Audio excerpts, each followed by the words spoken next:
রংপুরের কাউনিয়া নির্বাচনী প্রচারণা চালাচ্ছেন এনসিপি প্রার্থী আক্তার হোসেন। সেখানে রয়েছেন রেদওয়ান হিমেল। আমরা চলে যাচ্ছি তার কাছে। পরের দিন থেকে আমরা দেখেছি যারা প্রার্থী রয়েছেন তারা কিন্তু একেবারে মাঠ চষে বেড়াচ্ছেন।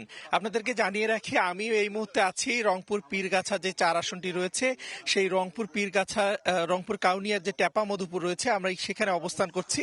আপনাদেরকে জানিয়ে রাখি, জাতীয় নাগরিক পার্টি এনসিপির মনোনীত যিনি প্রার্থী রয়েছেন আক্তার হোসেন, তিনি কিন্তু রংপুরে এই যে পীরগাছা কাউনিয়া যে 4 আসন রয়েছে সেখান থেকে আসলে প্রতিদ্বন্দ্বিতা করবেন। তিনি প্রার্থী রয়েছেন এবং আমরা দেখেছি সেই ভোর থেকে উনি কিন্তু কাউনিয়া এবং পীরগাছা সাধারণ মানুষের দোরগোড়ায় যাচ্ছেন, তাদের সঙ্গে কথা বলছেন, তাদের কাছে ভোট চাইছেন, তাদের কাছে মেসেজ দিচ্ছেন আগামীর বাংলাদেশ বিনির্মাণে কিভাবে আসলে এগিয়ে নিতে চাই সেই কথা কিন্তু তিনি বলছেন। সেখানে আমরা দেখেছি সাধারণ যারা মানুষ রয়েছেন, পুরুষ মহিলা সবার সঙ্গে কিন্তু তিনি আলাপচারিতায় একেবারে ব্যস্ত সময় পার করছেন। গতকাল প্রতীক বরাদ্দের পরপরই দেখেছি আমি আক্তার বিভিন্ন জায়গায় গিয়েছিলেন। এরপর আজকে গতকাল রাত ভোর পর্যন্ত তিনি আসলে ক্যাম্পেইন বিভিন্ন জায়গায় মানুষের কাছে গিয়েছেন। আজকে ভোর থেকে আমরা দেখছি যে আসলে কাউনিয়ার টেপা মধুপুরের বিভিন্ন জায়গায় গিয়ে তিনি আসলে প্রচারণা চালাচ্ছেন, সাধারণ মানুষের সঙ্গে কথা বলছেন। সবকিছু মিলে যদি বলি, জেলার পীরগাছা এবং কাউনিয়া উপজেলা এবং হারাগাছ পৌরসভা নিয়ে গঠিত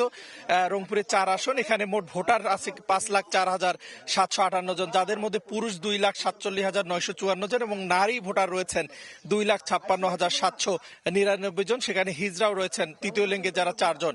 এখানে মোট ভোট কেন্দ্র রয়েছে কিন্তু 163টি। সবকিছু মিলে যদি বলি, এখানে বিএনপি মনোনীত প্রার্থী রয়েছেন ইমদাদুল হক ভরসা, তিনি ধানের শীষ প্রতীকে লড়বেন এবং সেক্ষেত্রে বাংলাদেশ সমাজতান্ত্রিক দল বিভিন্ন দলের আসলে রয়েছেন এবং হাত পাখা আছেন এবং জাতীয় নাগরিক পার্টি এনসিপি যিনি মনোনীত প্রার্থী রয়েছেন আক্তার হোসেন, তিনি কিন্তু আসলে এই আসনটি থেকে প্রতিদ্বন্দ্বিতা করছেন।